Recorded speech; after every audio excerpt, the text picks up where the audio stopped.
a iniciar el estudio y vamos a hacer una oración. Al final del estudio vamos a orar por peticiones y también vamos a abrir el micrófono para las personas que quieran reforzar también las oraciones con nosotros. Es bastante importante. Padre amado, en el nombre de Cristo Jesús, Señor,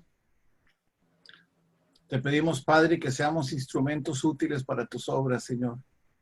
Tu obra, Padre, no permitas en el nombre de Jesús, Señor, que nosotros entre ninguna vanidad personal y ningún conocimiento que no venga de ti, Señor. Bendice a cada uno de mis hermanos, Señor, los que estamos en esta reunión, Señor. Aquí venimos con un corazón dispuesto y receptivo, Señor, a entender tu palabra. Te pedimos, Señor, que todo esté apegado a las Escrituras. Y te pedimos, Padre, en el nombre de Cristo Jesús, Señor, que vengas tú a nosotros y esta palabra se vuelva una palabra rema, una palabra que se haga realidad, una palabra que nosotros vivimos, Señor, y vivamos. Una palabra, Señor, que oigamos, Señor, y la bajemos de nuestra mente, de nuestro entendimiento al corazón, y la hagamos una realidad, Señor, porque el corazón es que emana la vida. Te pedimos, Señor mío, en el nombre de Jesús, que seas tú, Señor, tomando control, Señor, de mi boca, de mis notas y de los oídos de mis hermanos, de sus ojos, de su entendimiento, Señor, para que este estudio, Señor, sea un éxito, Padre. Le damos gracias, Señor, y te bendecimos en el nombre de Cristo Jesús. Amén. Amén. Amén. Yo creo que ustedes se acuerdan cuando estuvimos estudiando Apocalipsis 12. En Apocalipsis 12, el tema más importante es obviamente la segunda venida de Cristo. Ya hemos hablado un poco de eso y hoy vamos a repasarlo. Pero también acuérdense que en el libro de Apocalipsis se demuestra irremisiblemente la derrota de Satanás. Satanás es derrotado por los siglos de los siglos. Amén. Y una de las escrituras que nosotros utilizamos está en Apocalipsis 12, cuando dice así, 12, 7 y 8. Dice, después hubo una gran batalla en el cielo. Miguel y sus ángeles luchaban contra el dragón, y luchaban y sus ángeles también. Acuérdense que los ángeles son una tercera parte de los ángeles que existían. Entonces estaba Satanás con todos sus dominios, principados, potestades, gobernadores, todo el ejército que él tenía peleando contra Jesucristo, porque lo que Satanás quería era arrebatarle el trono que Dios tenía. Y dice el versículo 28, dice, pero no prevalecieron, no pudieron. Dice, dio lugar para ellos en el cielo, dice, y fueron expulsados. Dice el versículo 9, y fue lanzado fuera el dragón, la serpiente antigua que se llama el diablo y Satanás, el cual engaña al mundo entero. Fue arrojado a la tierra y sus ángeles fueron arrojados con él. Entonces, la guerra espiritual que nosotros estamos viviendo en estos momentos es muy grande.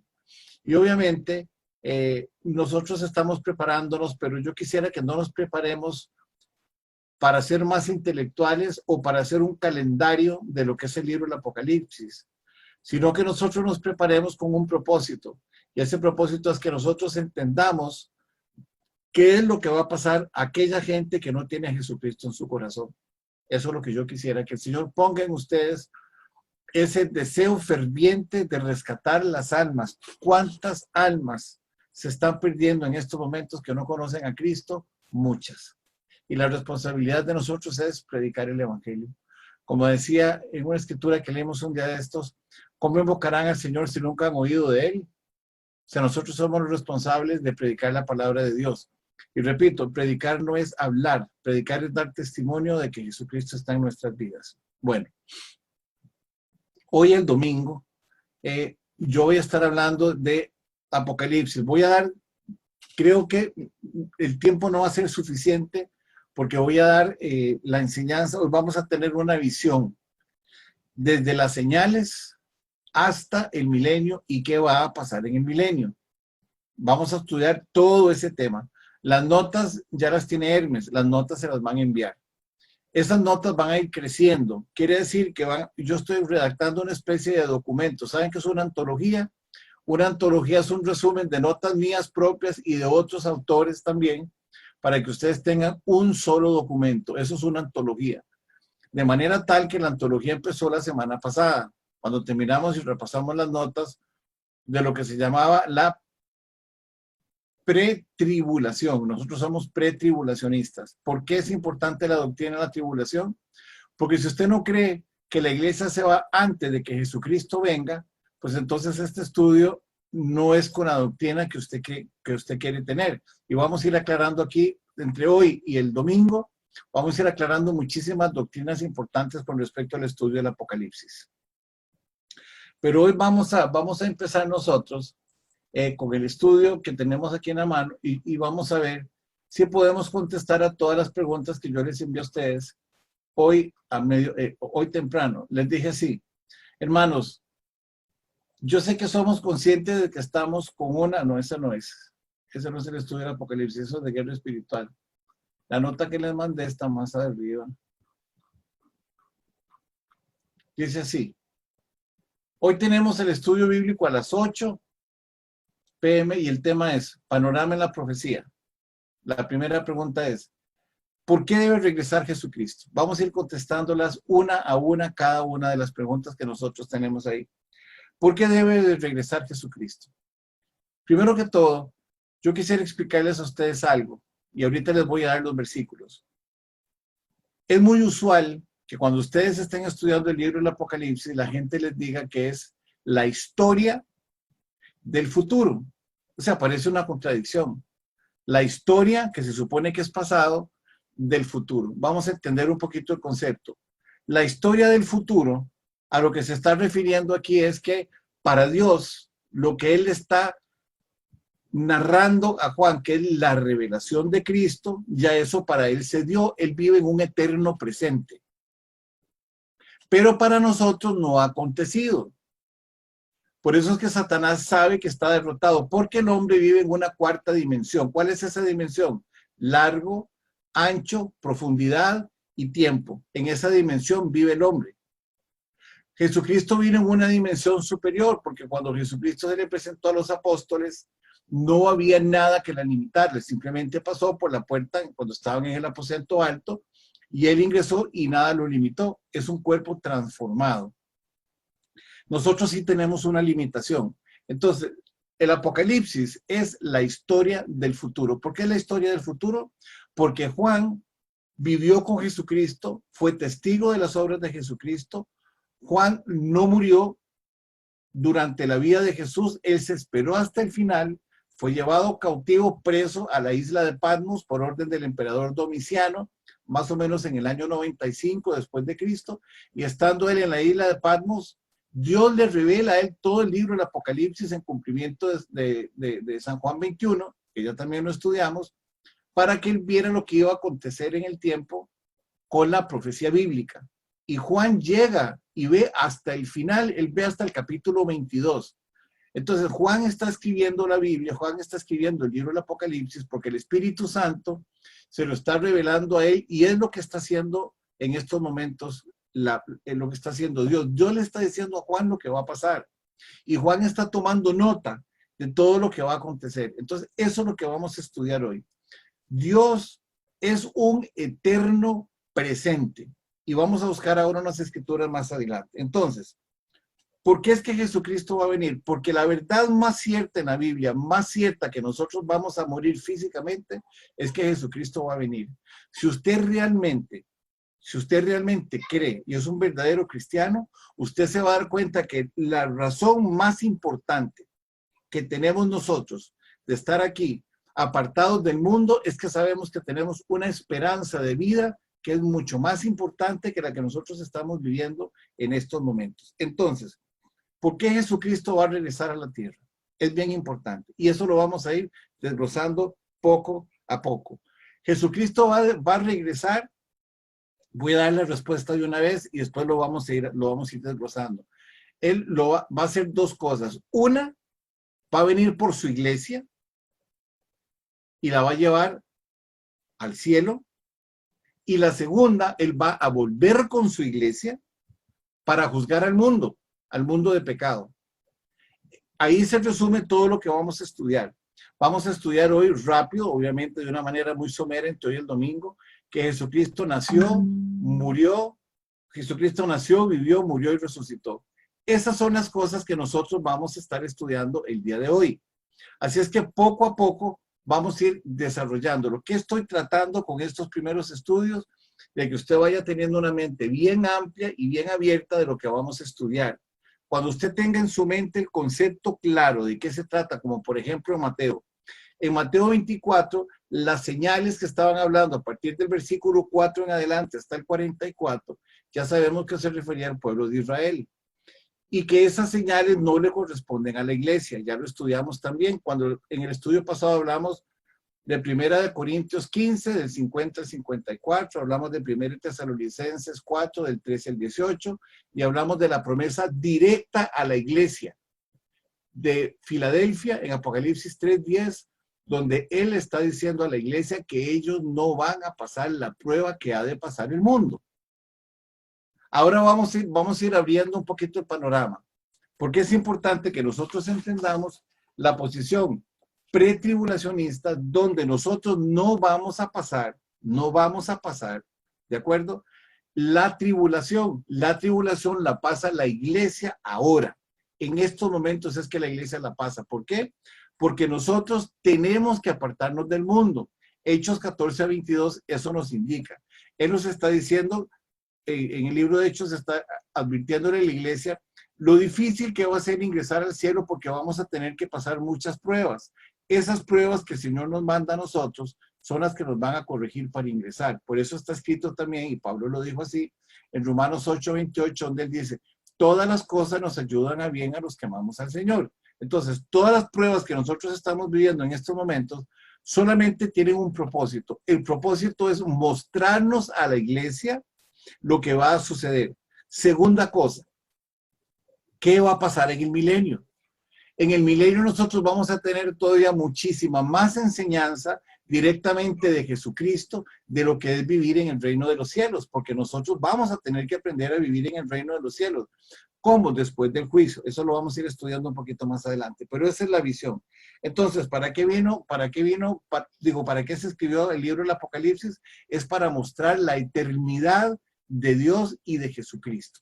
Vamos a ver ahora el tema de eternidad. Hermes, tener las notas ahí, para que me vayan siguiendo con las notas, aunque yo las notas, esas las paso rápido, pero sí quiero mencionarles a ustedes de qué se trata. ¿Las tenés, Hermes?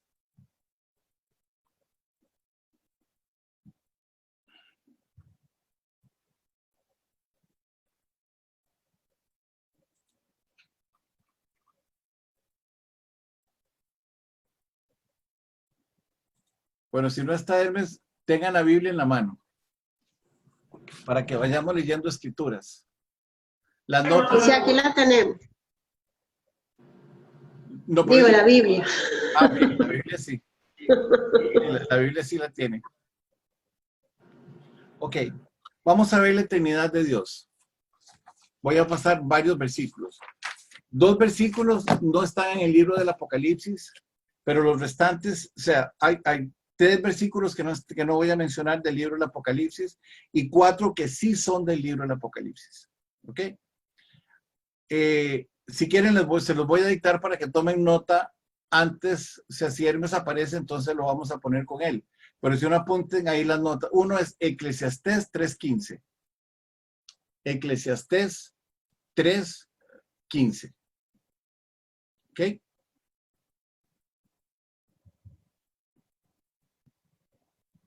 La segunda nota es Éxodo 3:14.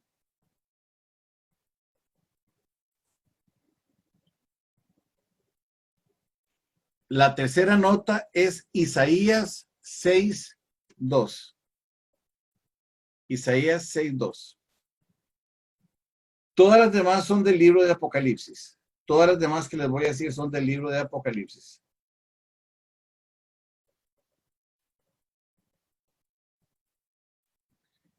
Uno 4.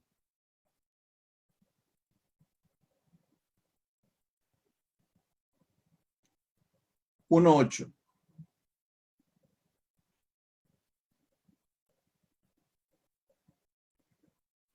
4, 8 y 9.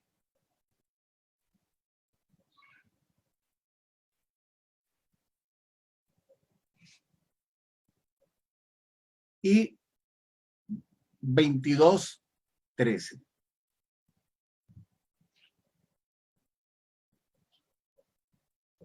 ¿Ok?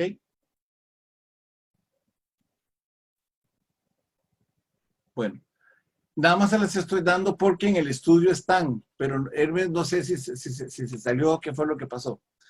Vamos a ver la primera escritura, vamos a ver la eternidad de Dios. Vamos a analizar un poquito cada una de estas escrituras.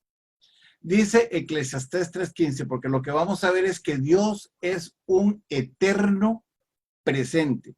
Por eso es que el libro de Apocalipsis, por eso es que el libro del Apocalipsis está narrado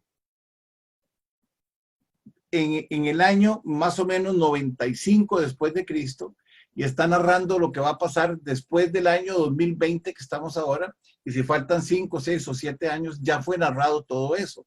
Entonces vamos a ver por qué es el eterno presente. Hermes, ¿tenés las notas por ahí?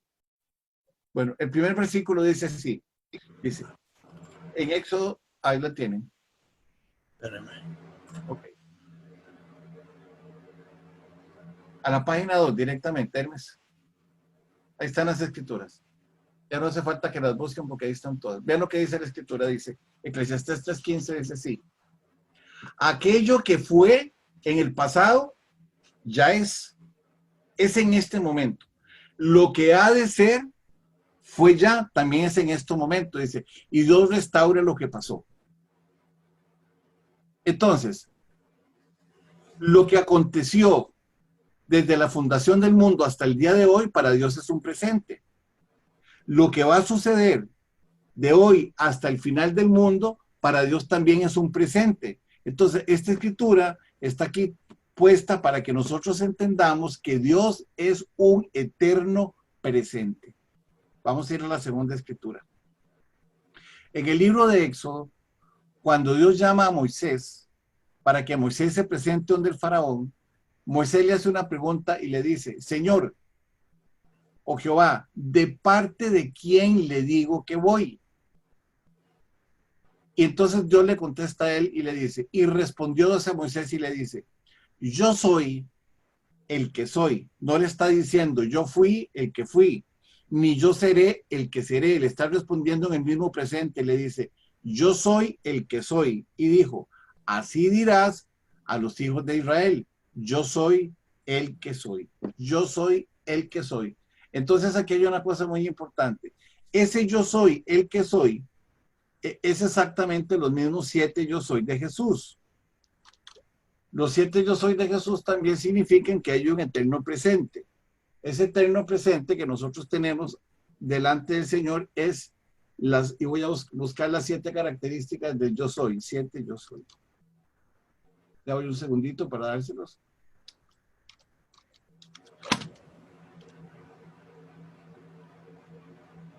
Los 7 yo soy de Jesús están establecidos muy claramente en la palabra de Dios. Y los 7 yo soy que Jesús tiene, que son los mismos del faraón, dice así, no tomen nota de esto porque ese no es el estudio. Pero cuando Dios habla de yo soy, Jesucristo también dijo 7 veces en la Biblia, yo soy. La primera vez que dijo yo soy la vid verdadera. La segunda vez dijo, yo soy el pan de vida. La tercera vez dijo, yo soy la luz del mundo. La cuarta vez dice, yo soy la puerta. La quinta vez dijo, yo soy el buen pastor. La sexta vez dijo, yo soy la resurrección, la vida y la vida. Y la última vez que lo mencionó es cuando dijo, yo soy el camino verdadero, yo soy el camino, la verdad y la vida. Ese yo soy es un eterno presente. Ese eterno presente es el que estamos estudiando aquí. Las demás escrituras que están hablando, que voy a mencionar ahora en Isaías, Apocalipsis y los otros 4 de Apocalipsis, van a decir lo mismo, todas refiriéndose en distintos momentos a quién es Jesucristo. En el libro de Isaías está hablando de toda una estructura en el cielo. Dice, por encima de él había serafines. ¿Esos serafines cuáles son? Son los ángeles que tienen 6 alas que aparecen en el libro del Apocalipsis. Dice, con 2 cubrían sus rostros y con otros 2 cubrían sus pies y con las otras 2 volaban. Y el uno al otro daba voces diciendo, vean lo que decían ellos, santo, santo, santo, Jehová de los ejércitos, toda la tierra está llena de su gloria. Toda la tierra está llena de su gloria.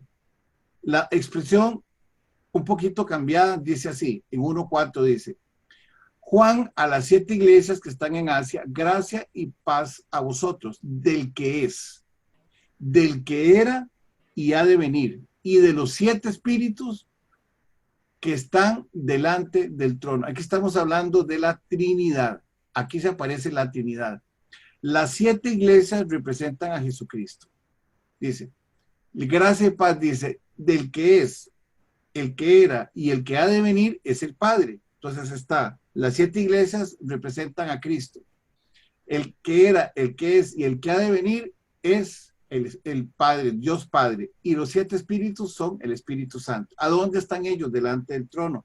¿Delante del trono de quién? Delante del trono de Dios. Entonces ahí ustedes tienen un cuadro de la Trinidad. Tenemos, entonces, vuelvo a repetir lo que dijo, lo que le reveló, lo que está revelando Dios a través de Jesucristo, y Jesucristo lo está diciendo, dice, yo soy el que era, el que es y el que va a venir. En Apocalipsis 1:8 vuelve a decir lo mismo, dice, yo soy el alfa y la omega, el principio y el fin, el todopoderoso. Vuelve a decir que otra vez que él es el alfa, el omega, el principio y el fin y el todopoderoso. En 4, 8 y 9, que está hablando de los 4 ancianos, lo mismo que vimos ahorita nosotros en el libro de Isaías, lo repite aquí en el libro de Apocalipsis, Juan, y los 4 seres vivientes que tenían alas, que son los serafines, y alrededor, por dentro y por fuera, llenos de ojos, y no cesaban de decir día y noche, santo, santo, santo es el Señor Dios Todopoderoso, el que era, el que es y el que ha de venir. Y siempre que aquellos seres vivientes dan gloria y honra y acción de gracias al que está sentado en el trono, dice, al que vive por los siglos de los siglos. Amén. Y termina hablando al final, cuando está ya terminando el Apocalipsis, que ya faltan muy pocos versículos para que termine, dice aquel, yo soy el alfa y el omega, el principio y el fin, el primero y el último. Entonces estamos con estos versículos, porque claro, hay muchísima más escritura, pero les pongo aquí, digamos, una base para que ustedes lo tengan, de que Jesucristo es el eterno, que Jesucristo es el que era, Jesucristo es el que es y Jesucristo es el que ha de venir. Si ustedes buscan en esa escritura Juan 1:8, ustedes se van a dar cuenta cuando están revelando a Jesucristo, Juan 1:1, ustedes van a tener ahí también manifestado la Trinidad, cuando dice, en el principio, dice la escritura, era el verbo era con Dios, dice, y el verbo era Dios. Quiere decir que Jesucristo y el verbo son lo mismo, y la eternidad es para uno y para otro. ¿Quién está revelando esto en el libro del Apocalipsis? Dios mismo es el que lo está revelando. Muy bien, vamos a seguir. Queda claro entonces que Dios es el eterno presente, que el Padre, el Hijo y el Espíritu Santo son lo mismo. Y si usted tiene alguna duda, apúntese esta escritura. Primera de Juan 5:7 dice, porque 3 son los que dan testimonio en el cielo, dice, el Padre, el Verbo y el Espíritu Santo. Bien. ¿Tienen preguntas hasta aquí o no? Pueden hacer preguntas si quieren. Bueno, seguimos. Está muy claro, Dano. Ok, muy bien, seguimos. Vamos a ver 3 puntos. Digan. Yo tengo una pregunta aquí en Juan 1:1. ¿El que está hablando es Jesucristo? En Juan 1:1, el que está hablando, obviamente, es el Espíritu Santo que le está revelando a Juan la palabra.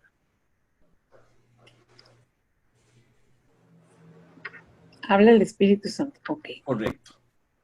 Acuérdense Gracias. que según de Timoteo 3:16 dice, toda palabra es inspirada por Dios. Claro, muchos le cambian la estructura de la palabra y le ponen cosas y le quitan cosas, pero cuando uno lee la Biblia directamente en griego, uno se da cuenta que esta es la traducción correcta. ¿Okay? Pero el Espíritu Santo es el que revela toda la palabra. Era como una reunión que teníamos ayer. Muchos argumentan que la palabra de Dios fue escrita por hombres. Pues sí, la verdad es que sí fue escrita por hombres. Y yo también le digo a la gente, ¿alguno de ustedes conoce algún libro que venga de Marte? No hay, ¿verdad? Todos los libros que nosotros tenemos son escritos por los hombres. Y como la Biblia es verdadera en su lenguaje original, no cambiada, como la Biblia es verdadera en su lenguaje original, si nos vamos a estudiar en su lenguaje original, nos vamos a decir que efectivamente así es. Es el Espíritu de Dios el Espíritu de Jehová, el que está revelando la palabra. ¿Ok? Muy bien. Entonces, el libro del Apocalipsis se tratan de las cosas que no han sucedido todavía. Como dice la nota, el 20% de la Biblia habla de los temas referentes al futuro. ¿De acuerdo? Y en el Nuevo Testamento se menciona la segunda venida de Cristo 318 veces. 318 veces. Después podemos estudiar las 318 veces, pero yo creo que con lo que hemos visto ya tenemos bastante argumento para hacerlo. La segunda es que en Apocalipsis se muestra una asociación entre los últimos tiempos con la segunda venida de Cristo. Hay una asociación. O sea, la totalidad de las escrituras hablan de la segunda venida de Cristo. Y tres, la primera revelación que se hace de la segunda venida de Cristo es exactamente en el libro de los Hechos, en el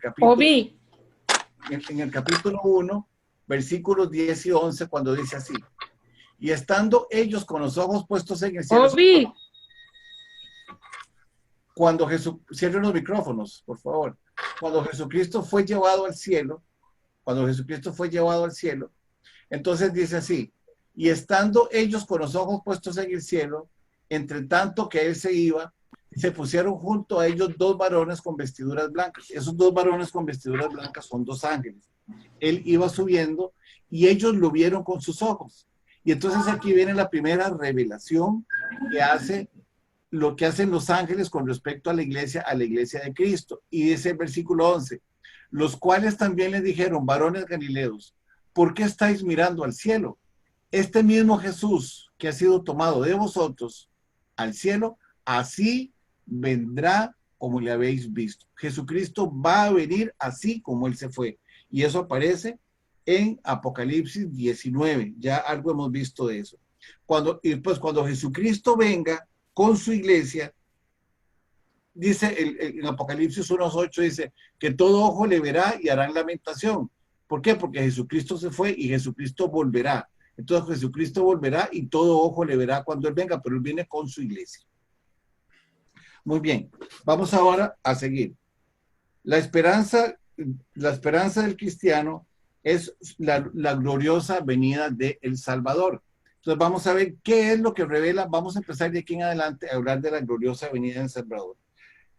¿Qué es lo que se revela en el libro de Apocalipsis? En el libro de Apocalipsis tenemos muy claro en el versículo 1:1, cuando Dios dice lo siguiente: la revelación de Jesucristo. ¿Quién está revelándolo? Dios. Dios está revelando a Jesucristo. Usted puede cambiar este versículo como usted quiera, pero en el original dice la revelación de Jesucristo que Dios le dio. O sea que Dios está confirmando a Jesucristo. Y Jesucristo de aquí en adelante empieza a manifestarle a sus siervos las cosas que han de suceder pronto y las declara enviándolas por medio de un ángel a su siervo Juan. ¿De acuerdo? Eso es lo que es. Entonces, el Padre le da el Hijo le da el ángel le da a Juan y el Juan le da a sus siervos. ¿Cuál es la figura central en el libro del Apocalipsis? En las primeras 4 palabras aparece, dice, la revelación de Jesucristo. La revelación de Jesucristo. Esas son las primeras 4 palabras. Vamos a entender también quién es Jesucristo. Bajemos ahora al versículo que sigue, que dice Apocalipsis 19:10, dice: y yo me postré a sus pies un ángel para adorarle, porque ni siquiera aquí se le permite, o sea, al ángel, bueno, vean lo que va a decir. Le dice: y me postré a sus pies para adorarle, y me dijo, mira, no lo hagas, yo soy consiervo tuyo. Está Juan hablando con el ángel. Y de tus hermanos, ¿qué era lo que quería Juan? Juan quería adorar al ángel. Y Dios le dice, no lo hagas, yo también soy consiervo tuyo. Y de tus hermanos que retienen el testimonio de Jesús, adora a Dios. Vea lo que dice ahí. Porque el testimonio de Jesús es el espíritu de la profecía. Quiere decir que todo lo que se escribe desde Génesis 1:1 hasta Apocalipsis 22:21 es hablando de Jesucristo, que es el espíritu de la profecía. En otras palabras, toda la profecía que está escrita en la Biblia es referente a Jesucristo. No hay otra manera de entenderlo. Muy bien.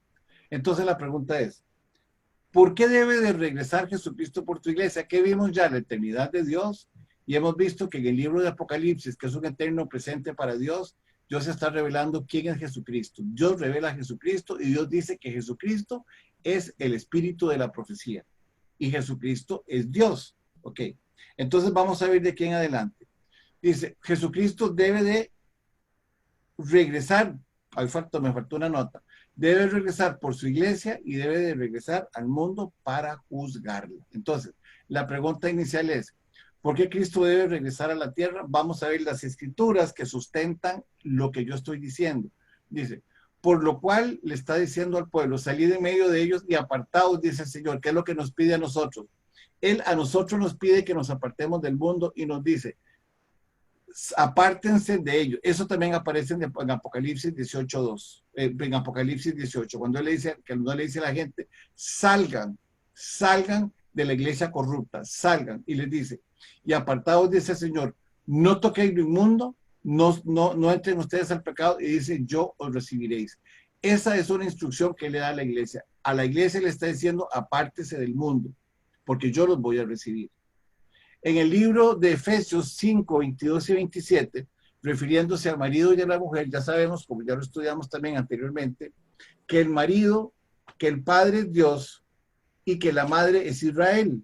También ya estudiamos nosotros que Jesucristo es el Hijo de Dios, que es Dios también, y también ya vimos nosotros que Él escoge a su esposa y que su esposa es la iglesia. Eso ya lo estudiamos, hay un estudio de eso, por si alguno no lo tiene.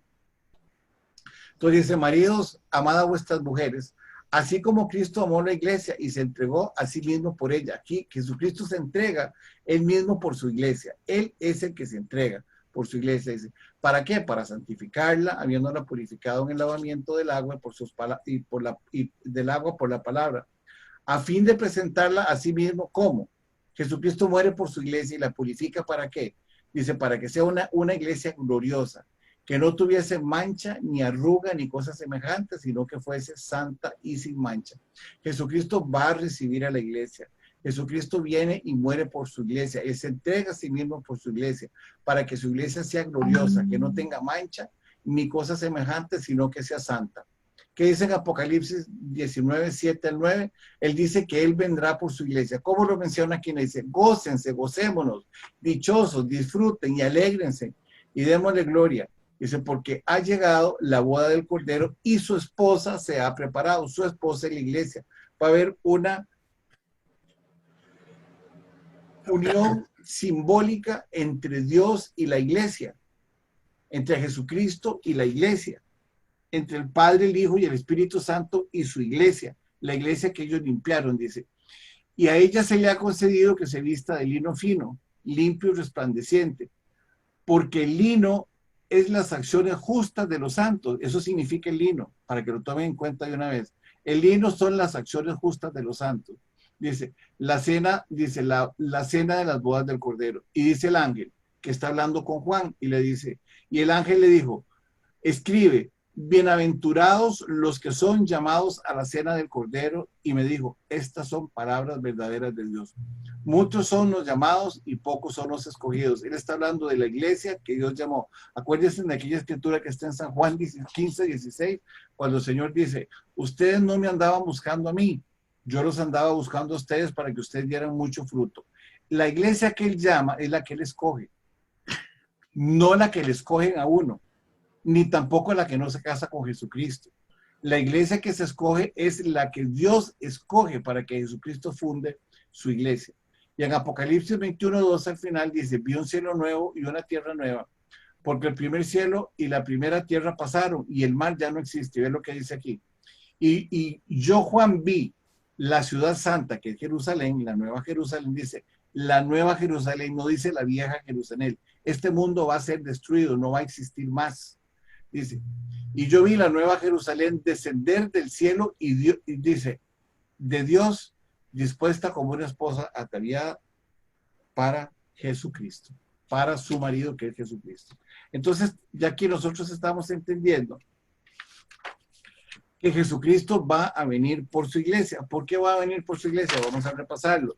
Primero, porque Él está diciendo a los siervos que Él volverá en Apocalipsis, en Hechos 1:11. En Apocalipsis 1:1, el Señor dice que Jesucristo es revelado por parte de Dios, que Jesucristo es Dios y es el Espíritu Santo. Ya vimos las Escrituras. En Apocalipsis 19:10 dice que Jesucristo es el espíritu de la profecía. Efectivamente, Jesucristo es el espíritu de la profecía. Pues Jesucristo menciona y le está diciendo a los pecadores que salgan del mundo, que se hagan parte de su iglesia porque Él los va a recibir y Jesucristo efectivamente los va a recibir. Que dice en Efesios 5, que ya lo leímos, dice, así como Cristo amó a la iglesia y Él se entregó a sí mismo por su iglesia. ¿Para qué? Para que sea una iglesia gloriosa, que no tenga mancha, ni arruga semejante, sino que sea la esposa que Él está formando. 3, acuérdense cuando hablamos nosotros de la perla de gran precio. La perla era la característica específica de Dios.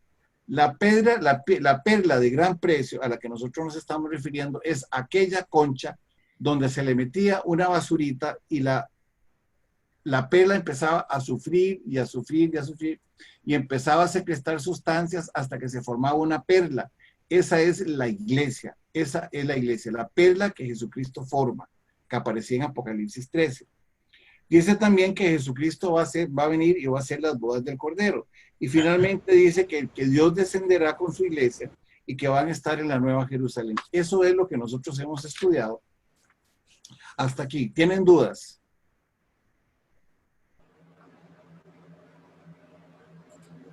¿Las bodas del Cordero es cuando venga Cristo en el arrebatamiento?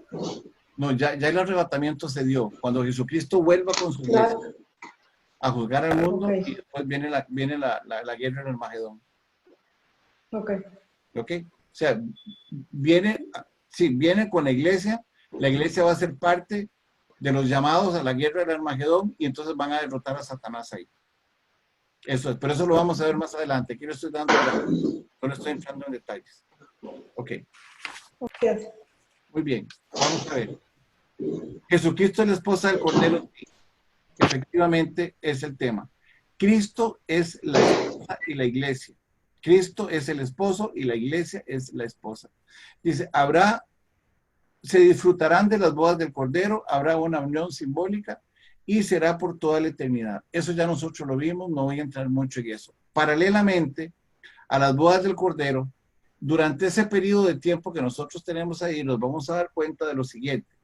Nos vamos a dar cuenta de que la iglesia es recompensada por las obras que hizo, se están dando lo que se llama el tribunal de Cristo.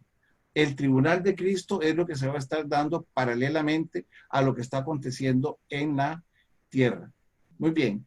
Y las recompensas que nosotros tendremos, como ya lo explicó Hermes también, han sido por la fidelidad que ha tenido la iglesia y la fidelidad que ha tenido en la gran tribulación. Acuérdense que una cosa importante es, la iglesia de Cristo no pasa la tribulación la pasan los que no creyeron en Cristo.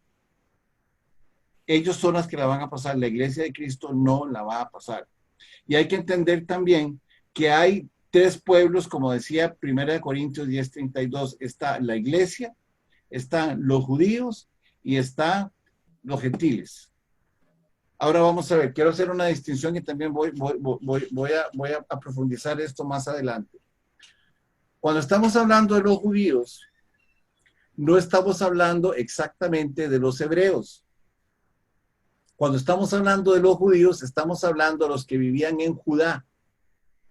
Porque la iglesia primitiva fue fundada por judíos, no por los hebreos, por judíos que vivían en Judá. Así es que de aquí en adelante hay que establecer una diferencia importante entre los judíos y entre los hebreos. Los hebreos eran los que manejaban las falsas doctrinas, como por ejemplo los saduceos que creían que no había resurrección, o estábamos hablando de los fariseos que habían escrito el Mishnah y las 613 leyes. O sea, es diferente. Los judíos que estamos hablando nosotros aquí son los judíos que empezaron la iglesia de Cristo, los que vivían en Judá. No todos ellos recibieron a Cristo, no todos lo recibieron. Pero los que lo recibieron fueron los judíos. Los primeros cristianos fueron judíos. Ellos fueron los primeros cristianos. Pablo, estando en las cárceles, le escribía él siendo judío. Marcos, que se llamaba Juan Marcos, era judío. Mateo era judío, Pedro era judío, Lucas era judío, todos ellos eran judíos, todos ellos eran judíos. Entonces tenemos que entender que los primeros judíos mesiánicos que creyeron en el Mesías fueron los apóstoles. Ellos fueron los primeros judíos mesiánicos. Muy bien, vamos a seguir. Entonces Cristo va a venir 2 veces. Bajemos más, Hermes. No, mucho. Una pregunta, Danubio. Sí, ahí. Dale. Ajá. ¿Me escuchas? Correcto. Entonces, cuando tú dices que en el Apocalipsis, los judíos que ahí se nombran son los judíos de Judá, que son los que fundaron la iglesia de Cristo, los cuales no todos lo recibieron. Los judíos que vivían en Judea. Ah, en Judea, ajá. Judea. Okay. Y los hebreos eran todos los demás que estaban en Israel. Correcto. Bien. Sí, también es como, por ejemplo, decir que los caraqueños son venezolanos los caraqueños. Ajá. Ok, pero no todos los venezolanos son de Caracas. Exacto.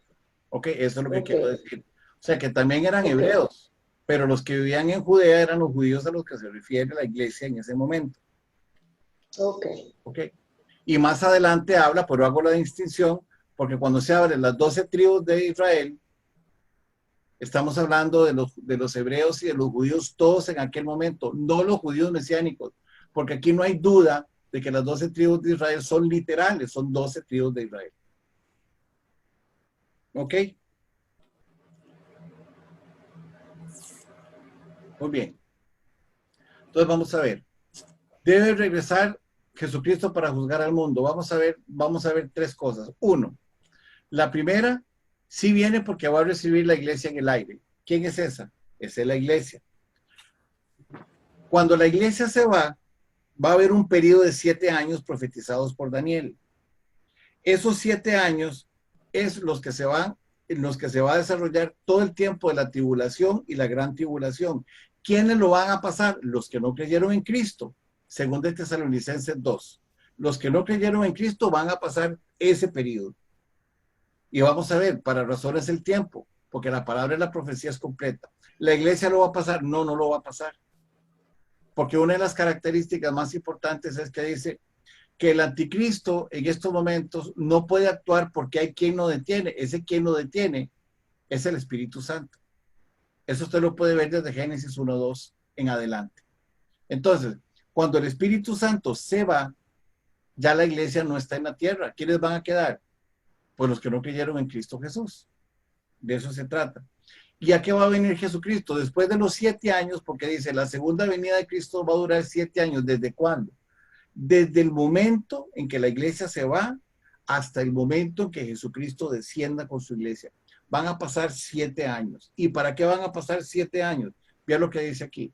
Hablándose del juicio sobre el mundo, le dice, en llama de fuego para dar retribución a los que no conocieron a Dios, a los que no conocieron a Dios, ni obedecen al evangelio de nuestro Señor Jesucristo. A ellos son los que va a venir a juzgar. Dice, no conocieron a Dios, ni obedecieron el evangelio de nuestro Señor Jesucristo, los cuales sufrirán pena de eterna perdición, excluido de la presencia del Señor y de la gloria de su poder. A eso va a venir Jesucristo, de eso se trata. ¿A qué viene Él? Bajemos un poquito, Hermes. Dice, Él va a venir a juzgar a los vivos y a los muertos. ¿Qué dice? Según de Timoteo 4:1. Dice, te encarezco, Señor, te encarezco delante de Dios y del Señor Jesucristo, que juzgará a los vivos y a los muertos en su manifestación del reino. ¿Quién nos va a juzgar? Jesucristo. Te encarezco delante de Dios, dice, y del Señor Jesucristo, que juzgará a los vivos y a los muertos. Eso es lo que va a hacer. Entonces, ¿cuál es la motivación de la iglesia? ¿Cuál es la motivación que nosotros tenemos en estos momentos? Que Jesucristo viene por su iglesia. Ok, vamos a ver. Seguimos. ¿A qué viene Jesucristo? Según el libro de Daniel y según el libro de Apocalipsis, el que va a gobernar es Cristo Jesús. Él es el que va a gobernar, dice. Daniel no nos menciona que Jesucristo asegurará el gobierno en la segunda venida. Aquí estamos entrando un poquito al tema del milenio. Todavía no voy a entrar al milenio, pero es más o menos el tema. Y le dice, Daniel nos menciona que Cristo asumirá el gobierno en su segunda venida. Y dice Daniel, 7, 13 y 14, dice, miraba yo en la visión de la noche, y aquí con las nubes del cielo venía uno como un hijo de hombre. Otra vez, esa es la venida de Cristo, lo mismo que decíamos ahorita en el libro de los Hechos 1:11. He aquí con las nubes del cielo venía uno como el hijo del hombre. Dice, que vino hasta el anciano de días y le recibieron para acercarse a él. Cuando estudiemos ahora el libro del Apocalipsis 1, ustedes van a entender quién es el anciano de días porque ya aparece. Si ya lo leyeron, en la escritura habla de que está Cristo con una bata que le pega al suelo. Esa es la eternidad. Y dice que es de pelo blanco, ese es el anciano de días. Entonces se está refiriendo a Jesucristo. Dice, y le fue dado dominio, gloria y reino para que todos los pueblos, lenguas, naciones y lenguas le sirvieran. Su dominio es eterno y nunca pasará, y su reino uno que no será destruido. El reino eterno que nunca será destruido es el reino de los cielos, es el reino de Dios conjuntamente con el Padre, con el Hijo y con el Espíritu Santo. Y el que lo va a gobernar, ¿quién es? Cristo, es Él el que lo va a gobernar. ¿Cómo lo dice Él? Porque está hablando, dice ahí, que todo pueblo, lengua, dice, el dominio le se ha dado, perdón, dice, y le fue dado dominio, gloria y reino para que todos los pueblos, naciones y lenguas le sirvieran. Y le fue dado dominio para que todos los pueblos, lenguas, naciones le sirvieran. Y en Apocalipsis 11:15, ya en el libro del Apocalipsis, cumpliéndose la profecía de Daniel, dice, el séptimo ángel tocó la trompeta y hubo grandes voces en el cielo que decían, los reinos, y vamos a entender por reinos lo que decían en 7:14, los pueblos, naciones y lenguas, y todos los reinos todos los pueblos, naciones y lenguas del mundo han venido a ser de nuestro Señor y de su Cristo, y Él reinará por los siglos de los siglos. Amén. ¿A qué va a venir Jesucristo también? A gobernar el mundo por un milenio, y después de ahí tendremos la eternidad. Vamos a seguir. ¿Qué va a acontecer cuando Jesucristo vuelva? Esta pregunta, los apóstoles le hicieron una pregunta a Jesucristo. Y le dijeron, Señor, ¿y qué va a pasar? ¿Cuáles serían las señales de los fines del mundo? Entonces Jesucristo les contesta en el 24:3, dice, y estando sentado en el monte de los olivos, los discípulos se le acercaron diciendo, dinos, ¿cuándo serán estas cosas? ¿Y qué señal habrá de tu venida y del fin del siglo? Y Jesucristo les contesta más adelante que del fin y que los tiempos no le corresponden a él saberlos. Y esa se llama la unión hipostática, que no le correspondía saberlo. Sin embargo, mucha gente sabe cuándo vino, y unos dicen que vino en un periodo, y otros que no vino, y que está en la tierra, y que no sé, bueno, pero la palabra de Dios dice que no, que nadie lo sabe. ¿Cuándo serán estas cosas y qué señal habrá de su venida? Entonces vamos a ver, las señales no hablan del rapto, porque las señales son antes, o sea, las señales que estamos viendo nosotros se van a dar a partir de Mateo 24:4 en adelante para el pueblo de Israel. ¿Está la iglesia? No, no está. Ya la iglesia no está. Cuando esas señales están, cuando esas señales empiecen a dar, ya la iglesia no está. Acuérdense que habíamos hablado que una de las características del anticristo es que él vendrá y hará un pacto de paz con el pueblo de Israel. Dice, reconfirmará el pacto. Eso aparece en el libro de Daniel 9:24-27, que ahorita lo vamos a, ya estamos casi prontos a verlo. Entonces, él les está diciendo de que habrá una venida de Cristo. Dice, ¿cuándo serán estas cosas? Nadie las sabe. Nosotros no podemos saberlas, pero Jesucristo no vino, se nos está dando esta noticia para decir cuándo será el rapto. No, Jesucristo no está dando esa noticia. Jesucristo lo que está dando, lo que está diciendo es después de cuándo se va a restablecer el reino de Jesucristo en la tierra. Porque Dios ya gobernó la tierra. El Padre, el Hijo y el Espíritu Santo fueron manifestados en Génesis 1, el Padre, en Génesis 2 el Espíritu Santo y en Génesis 3 Jesucristo. Ahí está manifestada la eternidad. Entonces, ¿cuándo serán estas cosas? Al final de los tiempos. Quiere decir que al final de los tiempos va a ser restituido todo conforme al plan original de Dios. Muy bien. Entonces, todas las señales anteriores que nosotros estamos hablando aquí son hablando de la restitución o el restablecimiento del reino que Jesucristo va a gobernar. No va a gobernar nadie más. Jesucristo es el que lo va a gobernar. Entonces, vamos a ver de la tribulación. Bajemos, Hermes. Preguntas hasta aquí.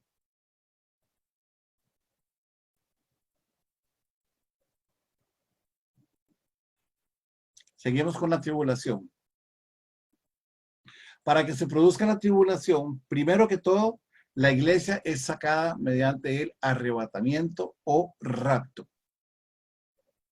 La palabra arrebatamiento no aparece, la palabra rapto no aparece, pero arrebatamiento sí aparece. Entonces, rapto y arrebatamiento es lo mismo por el contexto. Un animal, como les decía la vez pasada, que tiene patas como un pato, plumas como un pato, camina como un pato, pone huevos como un pato y nata como un pato y hace cuá, pues ni modo, es un pato, no puede ser otro animal. Todo el contexto que nosotros hemos visto, las 318 referencias que tiene la Escritura con respecto a la segunda venida de Cristo, están más claras que el día. Entonces dice, la iglesia primero que todo es sacado de la tierra. Segundo, el Espíritu Santo se va. Y cuando Él se va, indica que ya el mundo va a estar bajo una gran injusticia, porque el Espíritu Santo ya no está, se fue. Dice, el ser humano sin la influencia moral o espiritual que lo restrinja producirá una situación terrible en la iglesia. ¿Qué se va a producir? La tribulación.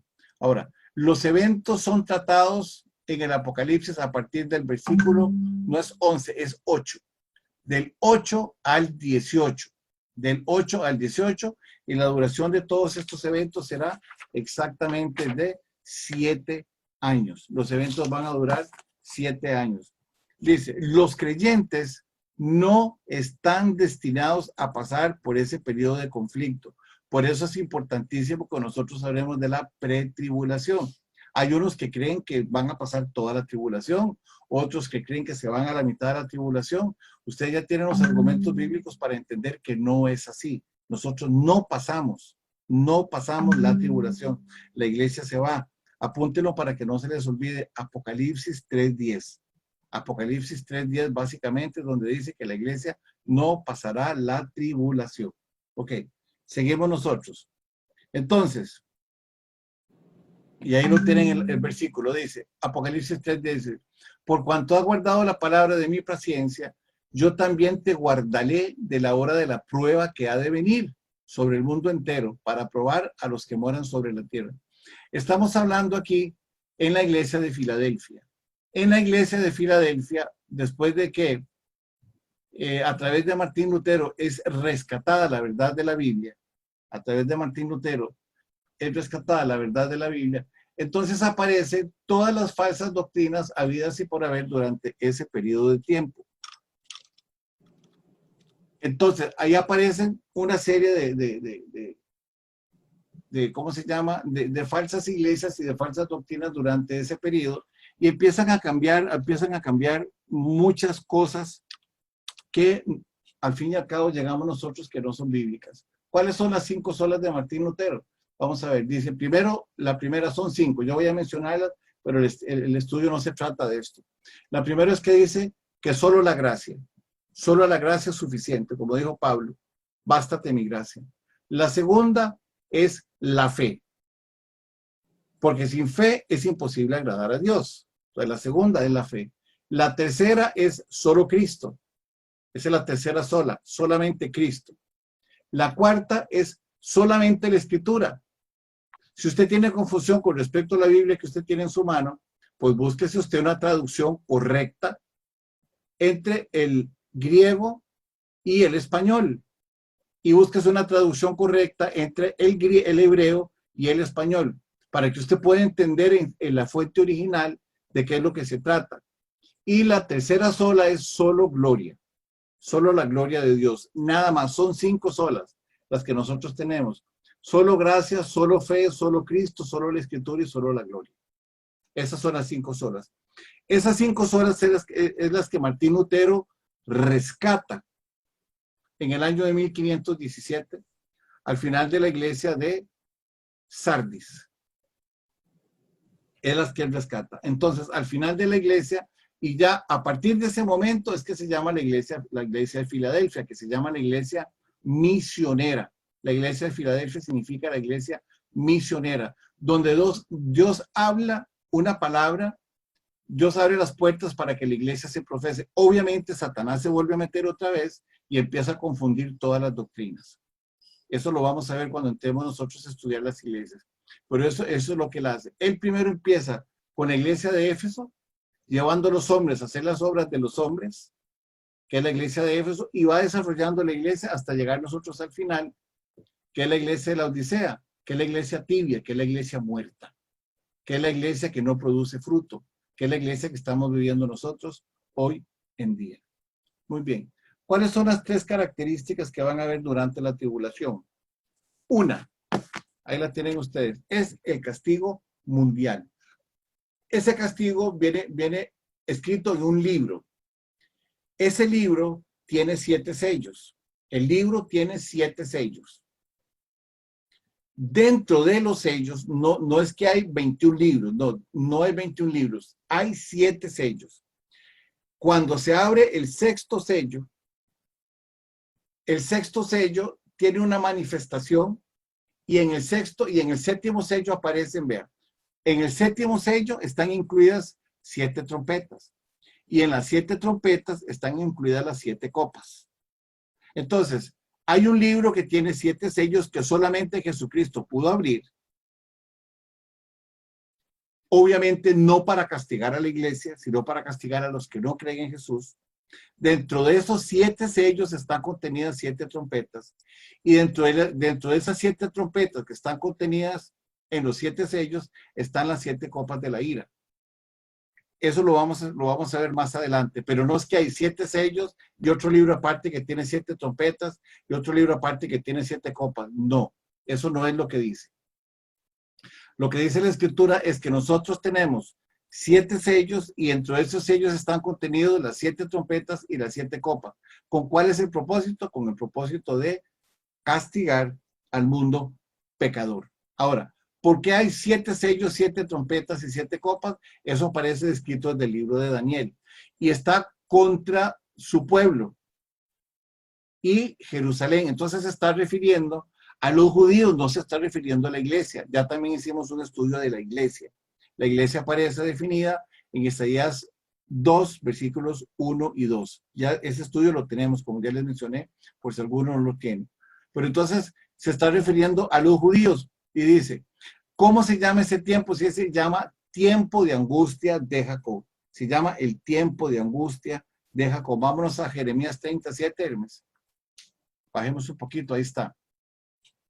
Dice, oh, cuán grande es aquel día, tanto que no hay otro semejante a él. Tiempo de angustia para Jacob, pero de ella será librado. Tiempo de angustia de Jacob, pero de ella será librado. Ustedes apunten ahí para que comparen, o sea, para que ustedes entiendan un poquito más esta escritura que ya le habíamos dado, Zacarías 13, 8 y 9, que serán pasados por fuego y serán probados, y al final ellos serán mi pueblo y yo seré su Dios. Que por cierto, ahora que estoy diciendo esto, en Zacarías 13, 9, después lo vamos a comparar con el final del libro de Malaquías, porque lo que los judíos creían era que una vez que Malaquías, después de Malaquías vendría Jesús y Jesús era el que iba a redimir a los judíos de la opresión que ellos tenían. No, vamos a hacer un amarre posterior a estas dos escrituras, Zacarías 13:8 o Malaquías 4. Entonces dice, la segunda cosa que viene es a juzgar al mundo, como lo dice, y la tercera es que viene la salvación de las multitudes. Dice, solamente los que no oyeron el evangelio, los que no lo oyeron, porque hay gente que sí lo oyó y no lo creyó y lo tergiversó, porque eran de nosotros, pero ya no son de nosotros.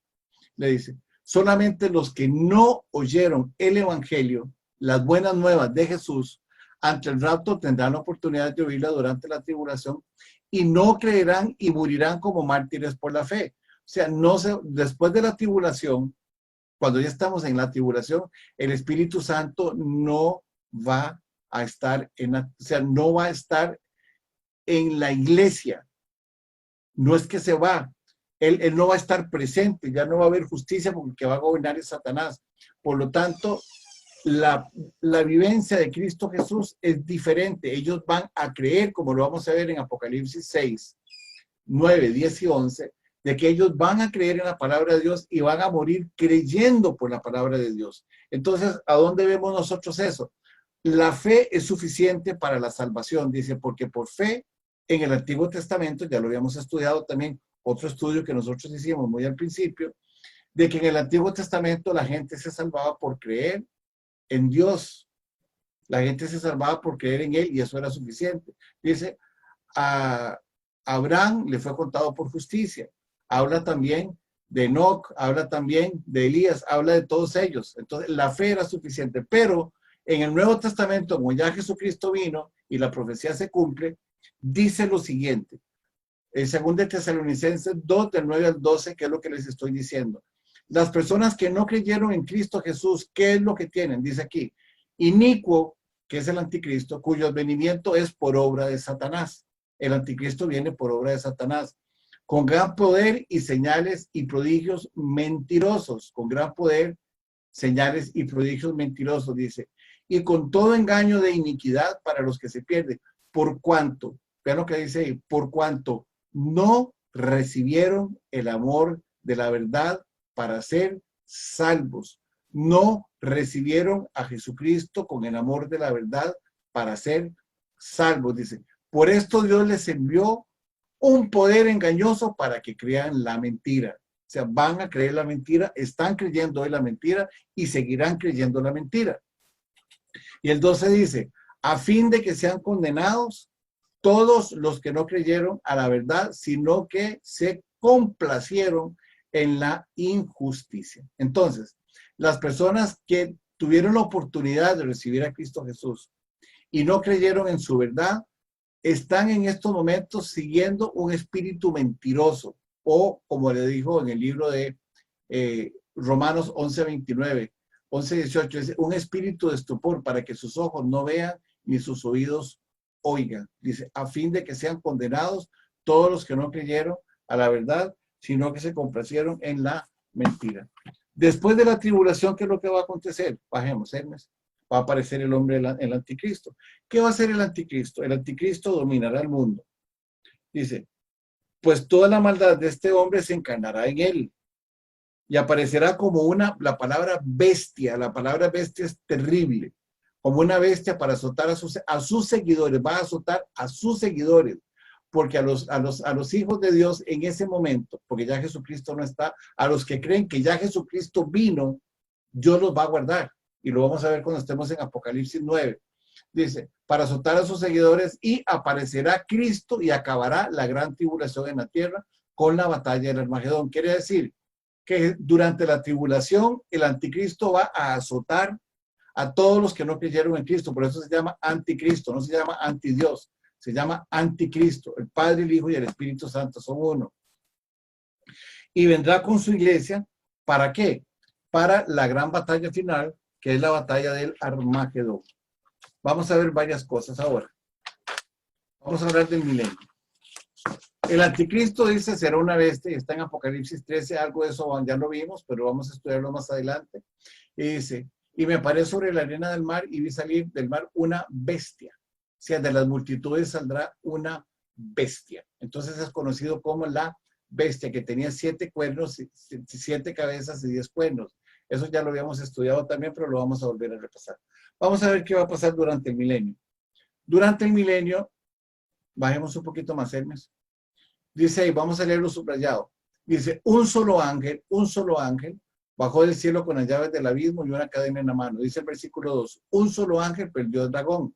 Lo prendió, lo atrapó, lo encadenó, dice, y lo ató por 1000 años. ¿A dónde? En el abismo. Fue atado en el abismo. Dice, y lo arrojó al abismo. Dice, y después de los 3000 años que se cumplieron, dice, después de esto debe ser desatado por un poco de tiempo. O sea, vamos a ver al final de este capítulo del versículo 20, por ahí del 8 y el 9, nos vamos a dar cuenta que Satanás se ha soltado. Dice, después de los 1000 años va a ser soltado. ¿Y quiénes van a gobernar? Dice así, ve lo que dice aquí. Los que no habían adorado a la bestia ni a su imagen y no recibieron las marcas en sus frentes ni en sus manos, y vivieron y reinaron con Cristo 1000 años. Vivieron y reinaron con Cristo 1000 años. Ese es el milenio. ¿De qué se trata? De que Cristo va a gobernar por 1000 años. ¿Quién? La iglesia. Y aquellos que durante la tribulación creyeron en Jesucristo. Dice, pero los otros muertos no volvieron a vivir hasta que se cumplieron 1000 años. Los otros muertos no volvieron a vivir. Dice, esta es la primera resurrección. Van a resucitar por primera vez. Dice, bienaventurado y santo el que tiene parte en la primera resurrección. La primera resurrección ya la tuvo la iglesia, que se fue con Cristo. Dice, la segunda muerte no tiene potestad sobre esto, sino que serán sacerdotes para Dios y para Cristo y reinarán con él por 1000 años. Muy bien. Vamos a ver ahora las características. Dice, aquí saqué varias. Dice, primero que todo, dice, estará en la tierra el gobierno de Cristo. ¿Desde a dónde? Desde su capital, que es Jerusalén. Y los santos, repito, la iglesia, los santos, repito, la iglesia, dice, que volvieron con él para la batalla del Armagedón, gobernarán con Cristo en el milenio. Los santos, los que volvieron con Cristo, gobernarán, no los que pasaron la tribulación. Eso se van a sumar. Pero van a sumarse los que creen en Jesucristo, tal y como nosotros lo conocemos en las Escrituras. ¿Qué hará la iglesia? Dice, gobernarán con Cristo, dice, y supervisarán por 1000 años la paz y la justicia sobre la tierra. Eso es lo que va a hacer la iglesia. Si usted se va un momentito a Lucas 19, del 11 al 27, que es la parábola de las minas, ustedes se van a dar cuenta que ahí, al que tenía 5 monedas y las dobló, le dieron para gobernar 5 ciudades. Al otro le dieron 3 y le dieron para que gobernara 5 ciudades. De eso se trata esa parábola, si quieren la buscan. Lucas 19, 11 al 27. Dice, y durante ese periodo de tiempo, dice, Satanás será atado. Y en ese tiempo, dice, florecerá la paz y el conocimiento que el Señor vaya a dar sobre la tierra. ¿Qué es esta la preparación final para vivir una eternidad con Cristo Jesús? Porque después de esto vienen los cielos nuevos y la tierra nueva. ¿Quiénes ingresarán? Bajemos un poquito, Ernest. ¿Quiénes son los que ingresarán? Única y exclusivamente los que creyeron en Cristo Jesús. La iglesia que lo tenía a él y después los que creyeron durante la gran tribulación en Cristo Jesús. Y tomado de Isaías 65 dice lo siguiente, habrá niños y nacerán y que poblarán la tierra durante el milenio, algunos de los cuales se revelarán durante el final de este, o sea, muchos se revelarán y se unirán con el anticristo y con Satanás, con Satanás para vencer a Cristo Jesús y no lo podrán hacer. Dice, Satanás será suelto al final de los 1000 años por un tiempo y levantará al final la guerra contra el Armagedón y después de esto viene el juicio del trono blanco. Muy bien, aquí terminamos. Entonces, vamos a ver cómo está constituido este estudio que ya lo habíamos visto en algunas partes. Dice, primero vendrán las señales, la tribulación, aparece el anticristo, viene el milenio, viene el juicio y vienen cielos nuevos y tierra nueva. Ahora sí, quítate eso, vienen las preguntas. Dano. Sí. Adelante. Para ver cómo lo planteo. Ok, nos vamos a encontrar con Cristo en las nubes, nos vamos, pasan 7 años. Sí. Después de los 7 años, Cristo vuelve con su pueblo a gobernar. Y entonces, durante esos 7 años, los que no se fueron viven la tribulación acá. El Espíritu Santo no está en la tierra. Pasan los 7 años y Cristo vuelve con su iglesia. Ahí es donde empiezan esos 1000 años. Correcto. Y la guerra. Ok, entonces, durante esos 1000 años, esa guerra, el Armagedón que llaman, ¿en qué momento se da eso? Al final, cuando Satanás se ha suelto. Después de esos 1000 años. al final. De los 1000 años, exactamente. Danu, entonces, en esos 1000 años, digamos, cuando nosotros nos encontremos con el Señor en los aires, bueno, sí, en las nubes, no sé cómo expresarlo, En las nubes. nuestro cuerpo va a ser transformado, no va a ser este cuerpo como físico como lo conocemos ahora. Correcto. Entonces, cuando volvamos con él para esos 1000 años, digamos, sí va a haber gente, digamos, sí va a tener el cuerpo físico y la iglesia no. Entonces, ¿cómo será eso? Que es como extraño, ¿eh? No, no es extraño, Vilma. ¿Cómo vieron los apóstoles a Jesús cuando estuvieron en el aposento alto? Físicamente sí, transformado, ¿verdad? Pero era él. Correcto, exactamente. ¿Cómo reconocieron los apóstoles a Elías y a Moisés cuando Jesucristo estaba orando? Sí, los vieron físico también. Exactamente. Exactamente. Vamos a ahondar más en ese tema, por eso es una muy buena pregunta. Y en la tierra aquí vamos a vivir igual, en casas, en yo qué sé, pues, ciudades, van a haber presidentes, yo qué sé. No, presidente ya no es porque vamos a vivir en una teocracia. Ah, ok. Teocracia es el gobierno de Dios. El gobierno es Jesucristo. Dios es Jesucristo. Y Jesucristo es Dios. Pero en esos 1000 años va a haber, digamos, de la tribulación, unos murieron, otros quedan vivos. Entonces, ahí en esos 1000 años va a seguir naciendo gente. Unos van a nacer creyentes y otros no. Correcto. Correcto, pero el que está gobernando es Dios. El que está gobernando es Dios, correcto. Exactamente. Okay.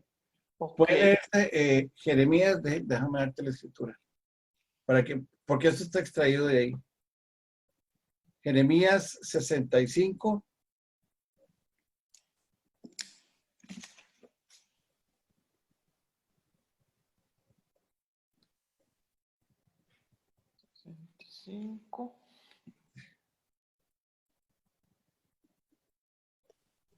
¿Ustedes escuchan bien o se corta el audio?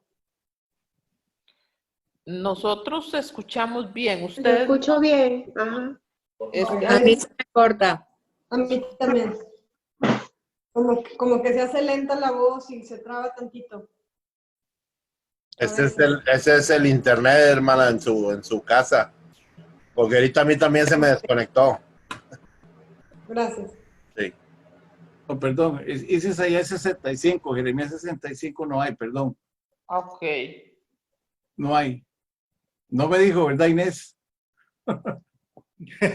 Sí, lo van a leer donde dice del 17, Jeremías 65, del 17 al 25. Al 25, ok. Sí. Isaías. Ajá, Sí. Isaías 17. Por ejemplo, eso de los niños dice, y no habrá niño allí que no muera de pocos días, ni viejo que en sus días no cumpla, porque el niño morirá de 100 años y el pecador de 100 años, y estamos hablando de un milenio. Edificarán casas y morarán en ellas, plantarán y vivirán y comerán del fruto de ellas. No edificarán para que otro habite, ni plantarán para que otro coma, porque según los días de los árboles serán los días de mi pueblo, y mis escogidos disfrutarán la obra de sus manos. Y sigue hablando, no habrá trabajo en vano, o sea, se trabajará, se edificarán casas, nacerán niños, o sea, todo eso está dicho en Isaías 65. Todo eso está dicho ahí. Okay. Muy bien. Otra pregunta. Danos rápido, así, por si otra persona quiere preguntar. Lo que habla de las 7 iglesias es los tiempos que la humanidad ha venido pasando, por decirlo de alguna manera. Sí, ahí está ya de alumna adelantada, pero la respuesta es correcto. Ok, perdón, ya le doy después paso a otros compañeros. Gracias. No, está bien, no hay problema. ¿Alguien más? Sarina. No. Hermano, yo quiero preguntar. Sí. Dijo usted ahorita que, es que me levanté pero estoy escuchando, que se van a revelar quiénes, ¿en el milenio dijo? Sí, de los hijos que nacerán, algunos, porque Satanás todavía no ha sido juzgado, ¿verdad? ¿Quiénes, vamos a ver, quiénes son los que al final del milenio van a ser acabados? Eran 8. Ya al final del milenio ya fueron juzgados el anticristo y el falso profeta. El anticristo y el falso profeta ya fueron juzgados. Al final del milenio, que ya se va del juicio del trono blanco, Satanás también es juzgado. Ya llevamos a 3. Después vienen cielos nuevos y tierra nueva. ¿Cuántos llevamos? 5. Cielos nuevos y tierra nueva. 3 que teníamos: Satanás, el anticristo, el falso profeta. Cielos nuevos y tierra nueva. ¿Qué más se va a juzgar? El Hades y la muerte. ¿Por qué el Hades? Porque era donde moraban los pecadores en el espíritu. ¿Ok? Y después la muerte. Ya la muerte, que era el pecado, ya está muerto. ¿Y quiénes van a ser juzgados? Los que no se encuentren inscritos en el libro de la vida. ¿Quiénes son los que no se encuentran inscritos en el libro de la vida? Los pecadores. Y el libro de la vida aparece en el libro de Daniel. Quiere decir que en ese momento los redimidos de Dios no van a ser juzgados porque ya son salvados. ¿Ok? Ok. A ver, ¿te quedó alguna duda? No. ¿Segura? Es que son tantas cosas que uno no... No, por eso esto es una visión general. Después en detalle lo vamos a ver más. No. Esto es apenas así, es un refilón. Es apenas así. Oh, ya yo decía. No, claro, no. Es un refilón apenas. Danu, y esos niños que se rebelaron, ¿es por el libre albedrío? Porque ahí ya estaba atado, Satanás. desaparecido. Sí, estaba el anticristo y el falso profeta, ya no estaban. Ok, pero al final del Armagedón se van a presentar en el juicio del trono blanco, porque los muertos que murieron en el pecado van a estar en el trono blanco. Vamos a ver, cuando la iglesia se va, se llevan a los que estaban vivos en Cristo Jesús y a los muertos también. Y Jesucristo los va a recibir en el cielo. ¿En eso estamos de acuerdo? Correcto. Ok, muy bien. Ahora, al final de la gran tribulación, también van a haber 2 tipos de personas. O sea, van a haber 2. Unos, los que murieron en pecado, y 2, los que están vivos y están en pecado también. ¿De acuerdo? Correcto. Vamos a repasar, vamos a comparar. Okay. Cuando la iglesia se va, están los que ya murieron y tenían a Jesucristo en el corazón. Ya murieron. Y segundo, los que están vivos van a subir al cielo también. ¿Okay? Los 2. ¿Estamos de acuerdo? Y los que estamos creyendo. Sí, los que estamos creyendo. No los que estamos creyendo, los que creemos. Los que creemos. Sí. Se abren los sepulcros, ¿verdad?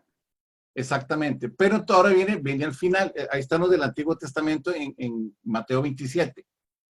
Ahora, vamos a ver. Después de la gran tribulación, de la caída de la gran ramera y de la caída de Babilonia, ok, y de la batalla de Armagedón, para llegar a ese periodo de tiempo, hay mucha gente que logró pasar la tribulación y no murió. O sea, fueron castigados terriblemente, pero llegaron al final. Ok. Ahí va a morar el pecado, sí va a morar el pecado en ellos. Y Jesucristo va a gobernar por 1000 años. Entonces la maldad está, ¿por qué? Porque Satanás todavía no ha sido juzgado. Satanás va a ser juzgado hasta el final del milenio. Ok. ¿Me explico? Pero nosotros vamos a estar 1000 años sin pecar. Milenio, 1000 años es lo mismo. Milenio viene de 1000. Ok, y en el milenio, aunque esté gobernando Cristo, ¿van a pecar? ¿Va a haber pecado? Claro, porque muchos se rebelarán. Aunque gobierne Cristo, vamos a estar como estamos ahorita, con un libre albedrío. Sí, la pregunta es la siguiente.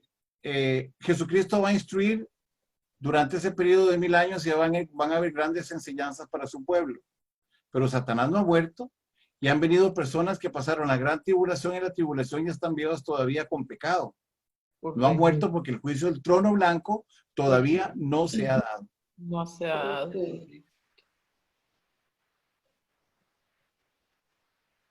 Ujú. El gobierno, Cristo, digamos, el gobierno central, por decirlo de alguna manera, va a estar propiamente desde Jerusalén. Correcto. Ok.